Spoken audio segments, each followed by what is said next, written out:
Bonjour, mon nom est André Bastien, je suis technicienne en documentation et aujourd'hui, je vais vous expliquer une méthodologie pour bien nommer vos fichiers numériques. Donc, j'aimerais ça vous souhaiter la bienvenue à la formation sur la nomenclature de fichiers pour les centres de services scolaires. Mais en premier, je vais vous expliquer pourquoi c'est avantageux d'avoir une bonne façon de nommer vos fichiers et vos documents numériques. Donc, la première raison, c'est que vous allez gagner du temps. La deuxième raison, c'est que ça va vous aider quand vous allez devoir faire une recherche.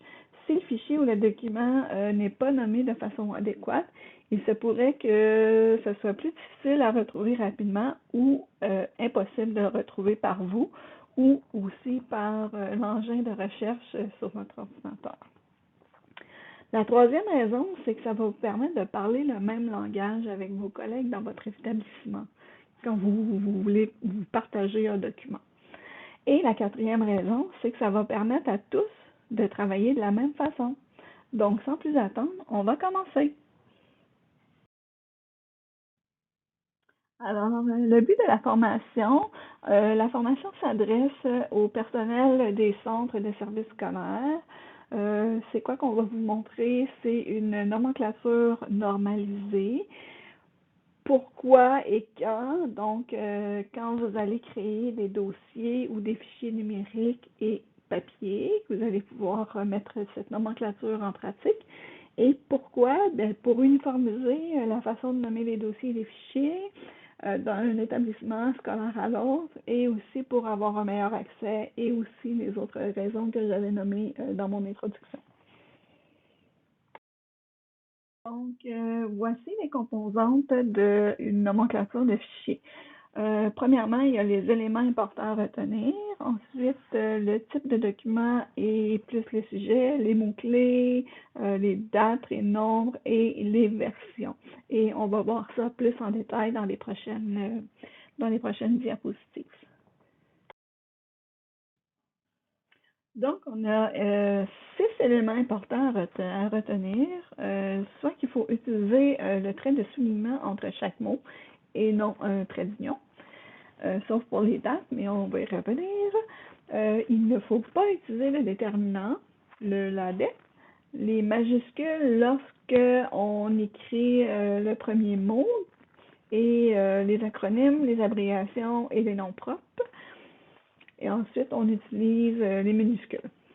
Il faut écrire les chiffres en chiffres, éviter les caractères spéciaux et éviter les lettres accentuées et les espaces.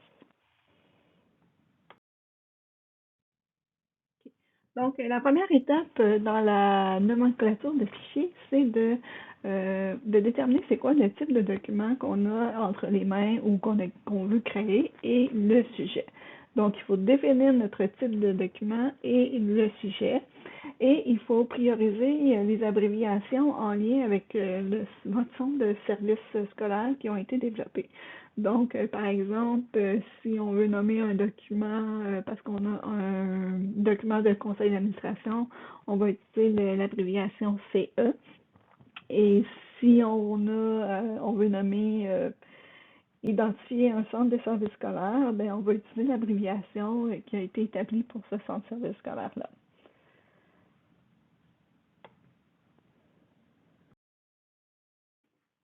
Donc, le deuxième élément à se préoccuper quand on fait notre processus de nomenclature, c'est les mots-clés. Donc, il faut utiliser seulement 2 ou 3 mots-clés maximum. Il faut choisir aussi des mots-clés qui sont courts et significatifs, bien sûr. Et il faut prioriser les abréviations en lien avec votre centre de service scolaire qui ont été établis. Donc, par exemple, ressources financières, ça peut être RF, ressources humaines RH et communication, on peut utiliser COM. Donc, le troisième élément de notre politique de nomenclature, c'est les dates et nombres. Il faut utiliser un des formats qui est indiqué à l'écran, soit année, mois, jour, et les éléments doivent être séparés par un tiret. Et aussi, ne pas mettre d'espace entre chaque élément. Sinon, après ça, si vous voulez juste indiquer 2 années, donc on va aller entre année-année et si vous avez juste une année singulière à indiquer, donc vous indiquez juste l'année en chiffres. Pour le format des nombres, il faut toujours mettre le 0 devant les nombres de 1 à 9. Donc, le quatrième élément qu'on doit prendre en considération, c'est les versions. On vous demande d'utiliser le type de version obligatoire, soit VT pour version de travail et VF pour version finale. Donc, quand vous êtes en version de travail, vous pouvez numéroter ces versions pour indiquer à quelle version vous êtes rendu. Et une fois que votre version de travail a été approuvée et finale, vous pouvez la changer. Vous pouvez changer l'acronyme de VT pour celle de VF qui va indiquer que c'est une version finale et approuvée. Alors, on a terminé la présentation, mais avant de terminer complètement, je vais vous inviter à faire un petit quiz de révision. Vous pouvez prendre un bout de papier pour noter vos réponses. Je vais vous laisser aussi quelques secondes pour faire vos choix. Et à la prochaine diapositive, on va voir c'est quoi les bonnes réponses. Donc, selon les choses que je vous ai expliquées dans les diapositives précédentes, juste choisir, selon vous, ce serait quel choix est la bonne façon d'utiliser les éléments qui ont été présentés. Donc, voici les bonnes réponses au mini-quiz. Pour le premier élément, c'était le choix numéro 2. Pour l'élément numéro 2, c'était le choix numéro 1. Pour l'élément numéro 3, le choix numéro 2. Et pour l'élément numéro 4, le choix numéro 1. Je vous remercie pour votre attention. J'espère que cette méthodologie pour renommer vos fichiers et documents numériques va vous rendre la vie plus facile une fois que vous l'aurez bien intégré dans vos habitudes de travail. Merci et bonne journée.